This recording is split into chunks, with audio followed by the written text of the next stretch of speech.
Section 1. Listen to the conversation between the student and the woman and answer the questions.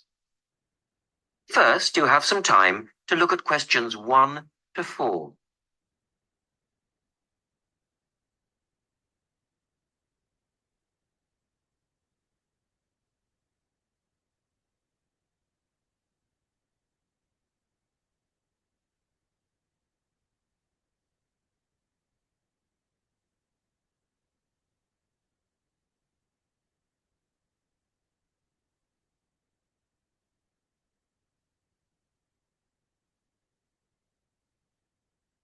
Now we shall begin.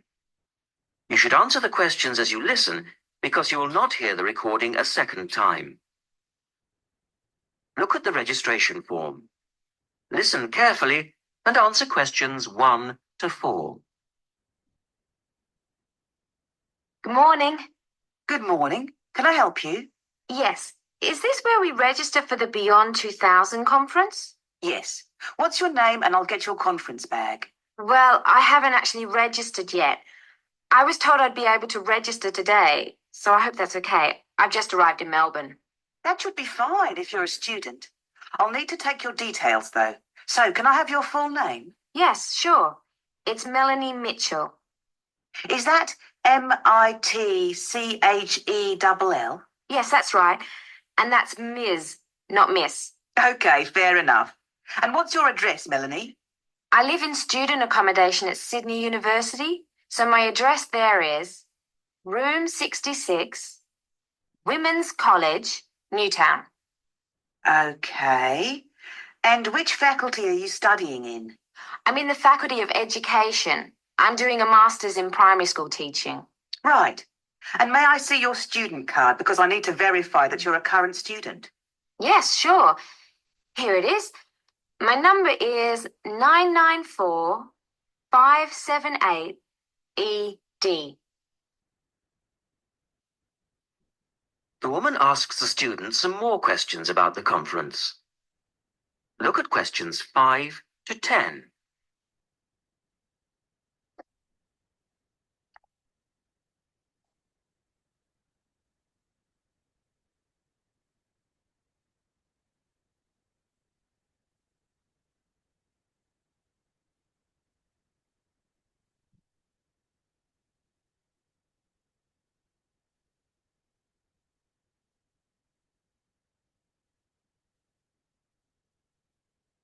Now listen to that conversation and answer questions 5 to 10. Okay. Now, do you want to attend all 3 days? The conference runs from Thursday to Saturday. Yes, I think so, if I can afford it. What does it cost? Well, you're eligible for a student discount, which makes it $15 for a day registration or $40 for the 3 days, though it is possible to register for half a day only. I'll register for all 3 days, please. Good. Now, will you be requiring accommodation while you're here in Melbourne? Yes, I suppose I will. What's available? Well, we have several levels of accommodation. You can share a room with another student for $25 a night. Or you can have your own room but share the bathroom. I believe it's just down the corridor. That's $45. Right. Or you can have a single room with your own bathroom. I don't mind sharing a room. On second thoughts, yes, I do. I'll have my own room, but I'll share the bathroom. Right. Now, the conference fee does not include meals, though you do get tea and coffee in the breaks. Shall I put you down for lunch? That's an extra $10 a day. And there's the conference dinner on Friday night, which is $25. Oh, and what about breakfast? Hang on a minute. It's all starting to sound rather expensive. I'll have the lunch, but not the dinner or breakfast, if that's okay. Perfectly okay. Now, a couple of other things. There are a number of special interest groups organised. They're known as SIGs, and you're asked to nominate your preference. They'll take place on the Friday afternoon and Saturday morning, but they're filling up quickly, which is why you need to nominate now. Right. What are the SIGs? Well, there are 6 altogether. Let's see. On Friday, you have a choice between computers in education, or teaching reading skills, Hmm. or a session on catering for the gifted child. Oh, they all sound interesting.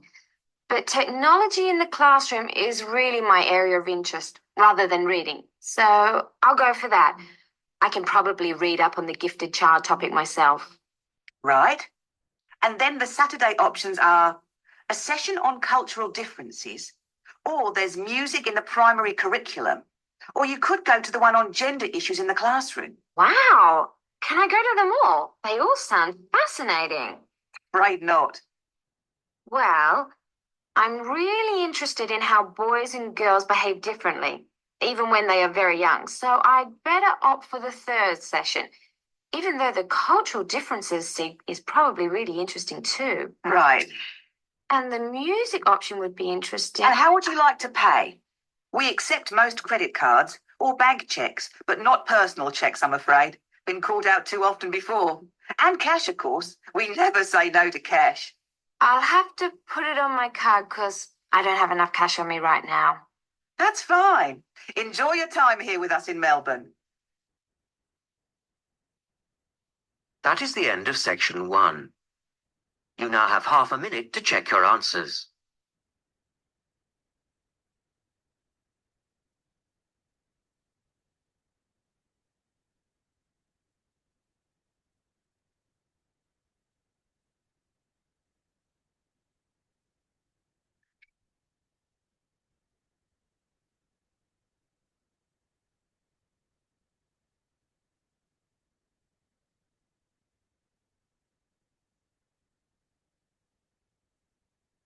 Now turn to section 2.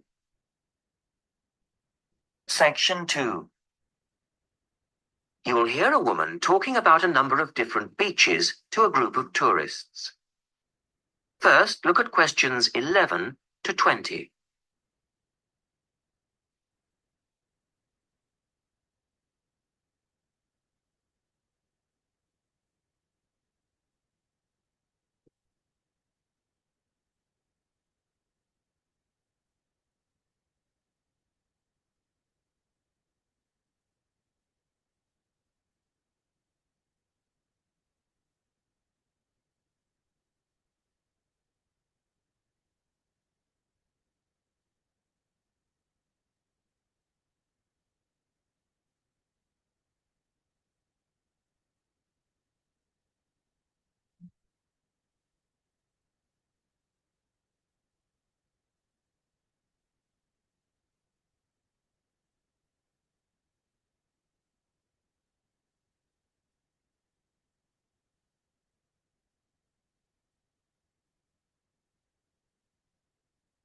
As you listen, answer questions 11 to 20. Right, let's move on to the beaches here, which are absolutely beautiful. You do have over 100 to choose from. They're mostly sandy beaches, and they vary from the largest, which is 2.5 kilometers long, to tiny sandy coves. But there are a few that I'd really recommend you to visit. So, looking at this pamphlet, first of all, there's Bandela Beach. This beach is 1 kilometer away from the old fishing village of Bandela, which is a beautiful spot. If you park in the car park behind it, there's a small path which leads down to the bay. It's very pretty because the whole beach is backed by pine trees, so it's very sheltered. The beach itself is very clean, and the water is shallow and safe. That, together with the soft sand, make it an ideal beach for children and non-swimmers. A little further round the coast, again to the east, in the eastern corner of the island, is the spectacular Da Polata Beach, which is basically a long inlet. The land around this beach is marshland. It's all marsh, and there's a stream which winds through it, and the stream goes into the sea. And the beach has lovely pale gold sand. Access to this beach is quite tricky and not for the less energetic. You have to go down a long flight of steps, 190 to be exact. But you'll be relieved to know that there's also a road which winds down to a car parking area. When you're level with the sea, there is a handful of shops and bars, and you can hire some beds and umbrellas. Continuing round the island, just past the tip of Calne, is the next beach I'd suggest you visit, and this is Sanget. Why? Because there isn't a beach longer than this on the island. If you want to know, it's exactly 2.5 kilometers long, and that's a bonus because it means it never gets overcrowded. It has golden sand and clear blue water shelving into the sea. There are several beach restaurants to choose from, and water sports are available when the water is calm. But check first. This beach operates a flag system, as the sea can get rough, and you should always swim between the flags. There's a large car park which gives you easy access to the eastern end of the beach, but the western end is much quieter and more wild, as it is harder to reach. Blanaka is another popular beach, just in the northwest corner of the island. It has incredibly white sand and sparkling water. There is ample car parking here and plenty of bars and restaurants. Blanaka has white cliffs all around it, and for those of you who'd like a little more to do than just lazing on the beach, there are caves here which you can explore in the cliffs, and you can also dive into the water from rock platforms along the side of the cove. Well, my final recommendation for today is Vissador. Now, this beach isn't quite as easy to get to as the others I've talked about. It's quite a remote little beach, tucked away here next to Blanaka. You can reach Vissador by a steep slope, which goes over some sandbanks. The beach itself is small and pretty, with reddish-coloured sand and some stony areas on its eastern side. Despite being quite small, the bathing is good, and you can also go fishing here from the rocks at either side. It's a good idea to take some food and drink with you if you decide to go here, as there's only one little bar which isn't always open. So, that should give you plenty of ideas to choose from over the next 2 weeks. And if you have any... That is the end of section 2. You now have half a minute to check your answers.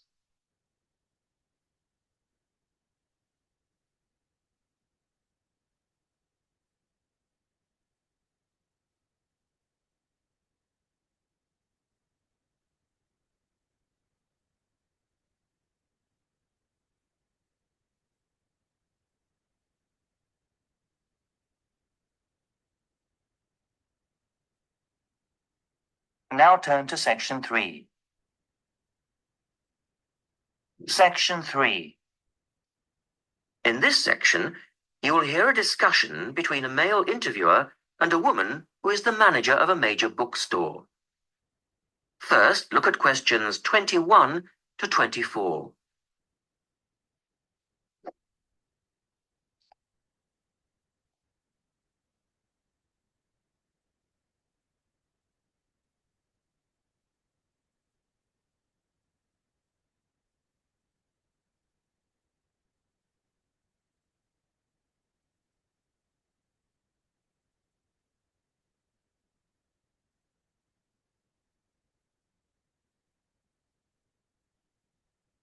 Now listen to their conversation and answer questions 21 to 24. The start of a new academic year is a challenge for booksellers. Lee Rogers talks to one major bookstore manager.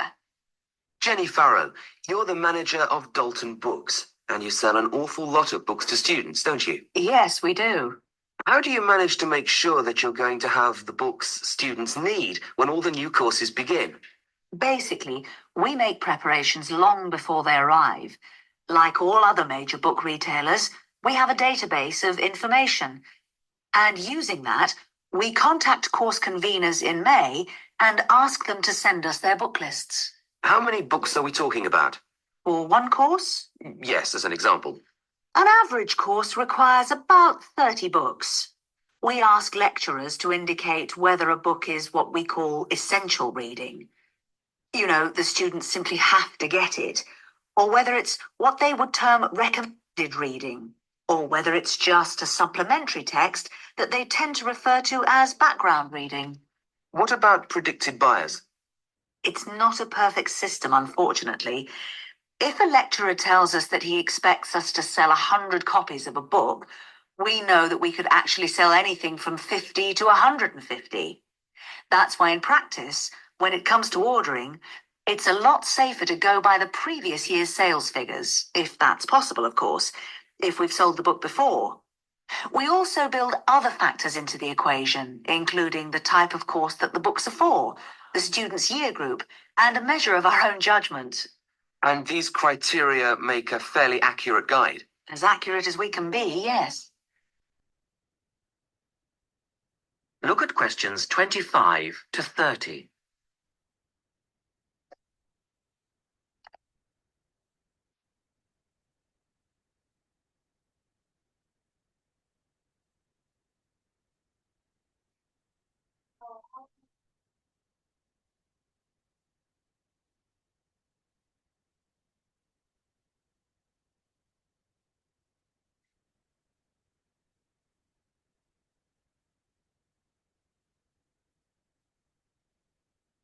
Listen carefully and answer questions 25 to 30. What about the publishers? Do they take an active role in promoting new books? Certainly. The academic and professional publishing market is worth about £700 million a year, so publishers go to some lengths to make sure their books are known. The standard procedure they use is to mail out catalogues to lecturers or colleges and universities. That's been the main form of promotion for years. Now, of course, they can also post details of new or revised works on websites.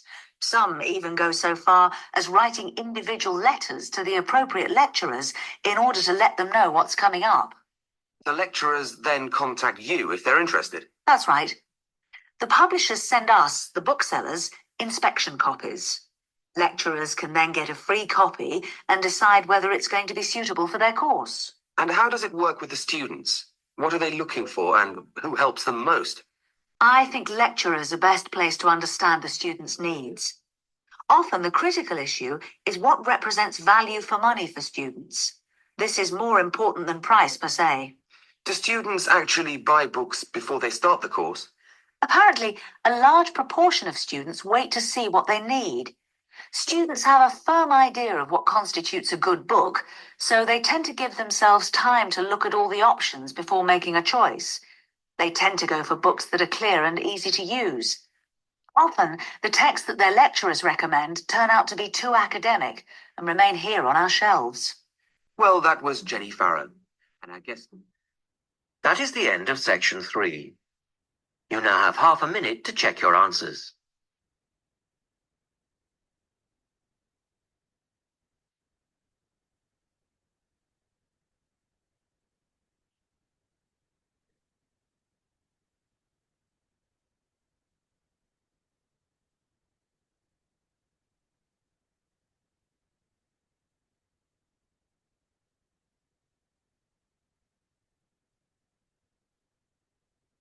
Now turn to section 4. Section 4. You will hear Rebecca Bramwell, an artist and illustrator, giving advice on how to get your first job or commission as an artist. First, you have some time to look at questions 31 to 35.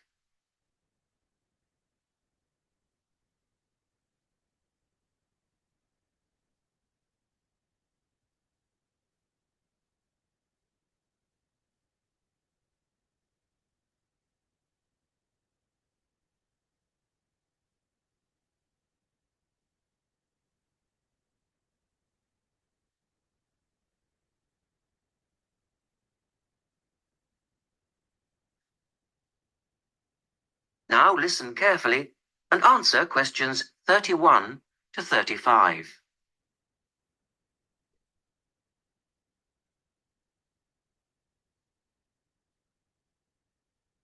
I'd like to introduce Rebecca Bramwell, an artist and illustrator who has come along today to talk to you all about getting your first job or commission as an artist. Over to you, Rebecca. Thank you for inviting me. I remember when I graduated back in 1983, I was very excited about getting my first commission. My degree was in fine art, and I'd worked long and hard to get it. I was an enthusiastic student, and I never found it difficult to find the incentive to paint. I think as a student, you're pushed along by fellow students and tutors, and the driving force is there. However, when you leave college, you find yourself saying things like, I'll have one more cup of coffee and then I'll sit down to work. I hate to admit it, but I say it myself. Suddenly, it isn't finding the inspiration or getting the right paper that's a problem. It's you. In my view, there are a number of reasons why this happens. It's a real challenge making a decent living as a new artist. You have to find a market for your work. Often you work freelance and need to take samples or portfolios of your work from place to place. These experiences are common to a lot of professional people. But artists also have to bare their souls to the world, in a way. More than anything, they want praise. If people don't like what they create, then it can be a very emotional and upsetting experience hearing them say this. I began to realize that these problems were preventing me from having a career in art. And so I decided to experiment. I was a painter, but I started to dabble in illustration, drawing pictures for books, cards, and this offered me the opportunity to become more emotionally detached from my work. I was no longer producing images from the heart, but developing images for a specified subject, taking a more practical approach. I began to develop a collection of my illustrations, which I put into a portfolio and started to carry around with me to show prospective clients and employers. But it was still tricky because publishers, for example, want to know that your drawings will reproduce well in a book. But without having had any work published, it's hard to prove this. Having a wonderful portfolio or a collection of original artwork is, of course, a first step. But what most potential clients would like to see is printed artwork, and without this evidence, they tend to hold back still when it comes to offering a contract. Look at questions 36 to 40.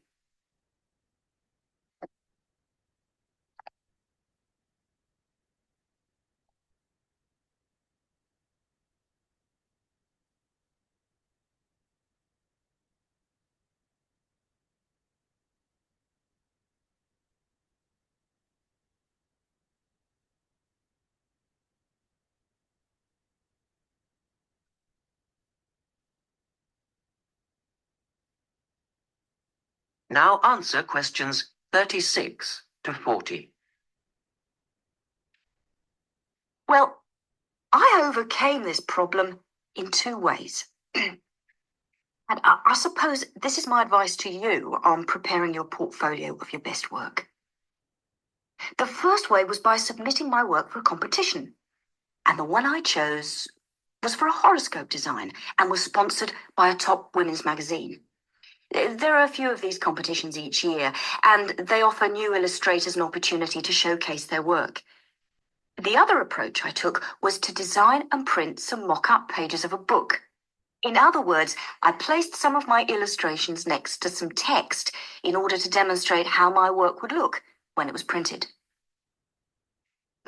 Perhaps I was lucky in that I had taken a degree that provided me with all-round creative skills so that I could vary my style and wasn't limited to a certain technique. Now, I think that is important.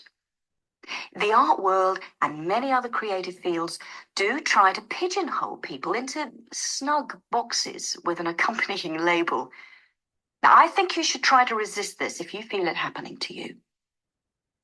If you don't, you'll find it difficult to have new work accepted if you try to develop your style at a later stage in your career.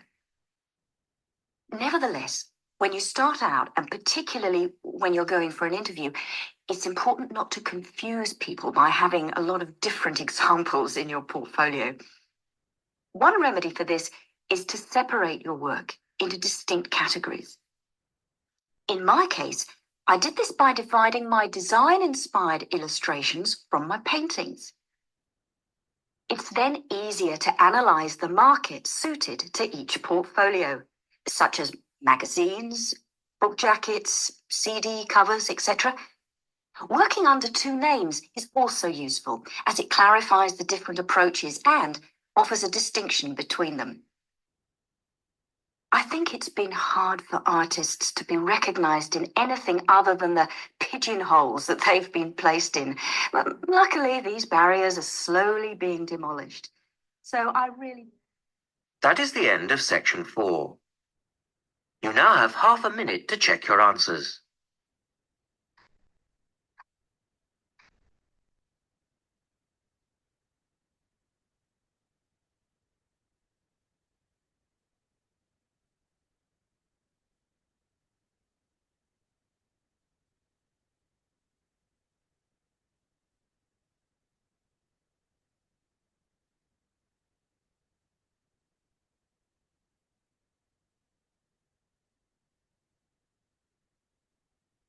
That is the end of the listening test. At the end of the real test, you will have 10 minutes to transfer your answers to the listening answer sheet.